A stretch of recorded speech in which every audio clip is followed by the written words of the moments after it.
ជំរាបសួរបងប្អូនហើយថ្ងៃនេះខ្ញុំមកបង្ហាញជាមួយនឹងប្រភេទម៉ាស៊ីនកលឹងខ្នាតតូចហើយ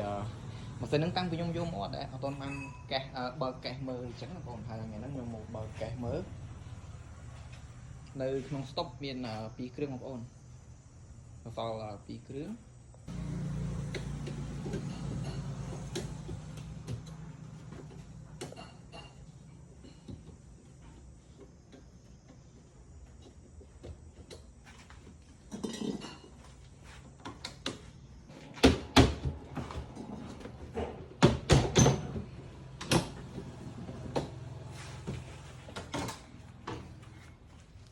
បងប្អូនម៉ាស៊ីន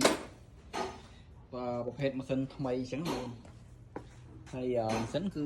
ធានាជូនបងប្អូនការប្រើប្រាស់ហើយម៉ាស៊ីនគឺយកចេញពីរោងចក្រផ្ទាល់បងប្អូន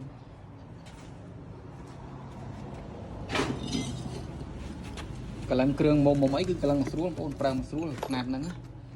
ហើយនេះជាឧបករណ៍ម៉ាស៊ីនកលឹងអាហ្នឹងមកឈុតអញ្ចឹងណាបងប្អូនម៉ាស៊ីនហ្នឹង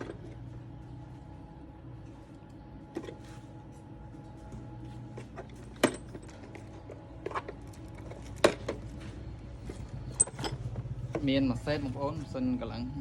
មកជាមួយនឹងឧបករណ៍អញ្ចឹងសម្រាប់បងប្អូនដែលគាត់មានតម្រូវការប្រភេទម៉ាស៊ីនកលឹងខ្នាតតូចដើម្បីយកទៅសម្រួលការងារអីគាត់អាចមើលបានជាមួយនឹងខ្នាតដែលខ្ញុំកំពុងបង្ហាញនេះបានព្រោះការប្រើប្រាស់គឺមានភាពងាយស្រួលបងប្អូនសម្រាប់បងប្អូនដែលគាត់អត់ដែលប្រើអត់ដែលកាន់ដែលគាត់ចង់យកទៅរៀនអីគាត់អាចមើលបានអញ្ចឹងបងប្អូនហើយចំពោះម៉ាស៊ីនកលឹងខ្នាតតូចនេះបើសិនជាបងប្អូនចង់មកយកមកដល់កន្លែងខ្ញុំផ្ទាល់ក៏បានឬក៏បងប្អូនចង់ឲ្យខ្ញុំដាក់ផ្ញើឲ្យក៏បានអញ្ចឹងបងប្អូនខ្ញុំដាក់ផ្ញើជូន25ខែក្រុង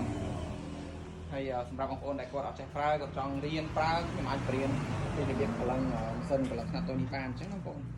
អញ្ចឹងសម្រាប់បងប្អូនដែលចាប់អារម្មណ៍បងប្អូនអាចតាក់ទងខ្ញុំបានអាចឆាតចូលពេញខ្ញុំផ្ទាល់ឬក៏បងប្អូនអាចតាក់ទងខ្ញុំបានតាមលេខ Telegram អរគុណ